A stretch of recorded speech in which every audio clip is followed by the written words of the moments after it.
তোমার জীবনের সবচেয়ে বড় শক্তি কি ছিল? আমি জানি না অন্য কে কি বলবে। আমি নিশ্চিত করে তোমাদের বলতে পারি, আমি যে কোনো জায়গায় বলবো, যে কোনো পরিস্থিতিতে বলবো, আমার জীবনের সবচেয়ে বড় শক্তি ছিল আমার মায়ের দোয়া। তোমাদের কাছে আজকে এটা ইমোশনাল কথা মনে হতে পারে, কিন্তু জীবনে যখন আমার জায়গায় আসবে অথবা আমাদের জায়গায় আসবে, তখন দেখবে ওটা কি শক্তি। আমি দুটো গল্প বলবো আজকে এখানে, একটি আমার মায়ের গল্প আর একটি অন্য একটি মায়ের গল্প।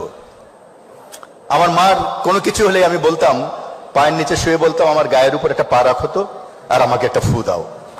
তো আমার জীবন এখনো ফুয়ের মধ্যেই চলছে।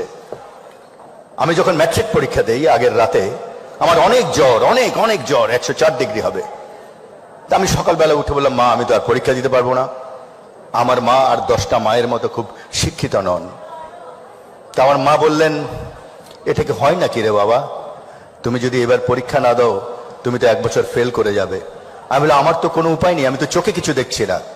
উনি অনেক দোয়া টোয়া পরে আমাকে একটা ফু দিলেন, দিয়ে হাত ধরে বললেন, চলো যাই। পরীক্ষা 3 ঘন্টার জায়গায় প্রায় 2 ঘন্টা পরীক্ষা দিয়ে বেরিয়ে গেলাম। বাইরে মানে বিপর্যস্ত মা বসে আছেন, আমার ছেলে কি করছে ভেতরে। বাইরে বেরোলাম, বললো, কি পরীক্ষা শেষ হয়েছে, সব প্রশ্নের উত্তর দিয়েছো? আমি বললাম, না, মাত্র 34 প্রশ্নের উত্তর দিয়েছি, 34 নাম্বার। তো বলে, পাস কততে? আমি বললাম, পাস তো 33-এ। আমি বললাম, মা তোমার ফুয়ে আর কোনো কাজ হবে না। বলে, আচ্ছা কাজ না হোক, আসলে একটা ফু দেই। এবার ফুটে একটা নামাজ পড়ে দেই। ওখানে 2 রাকাত নামাজ পড়লেন, একটা ফু দিলেন সারা গায়ে।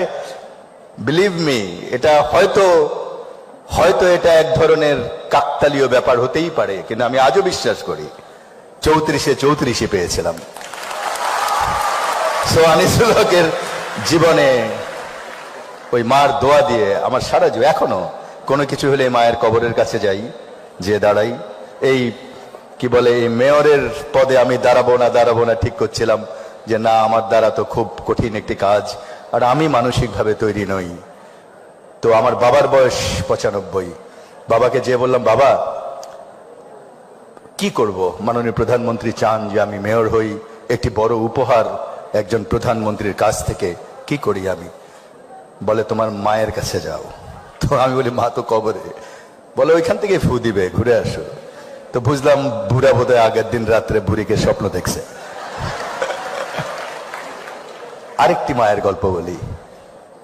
এই মায়ের গল্প তোমরা অনেক পড়েছ, শুধু মাই পারে এটা করতে।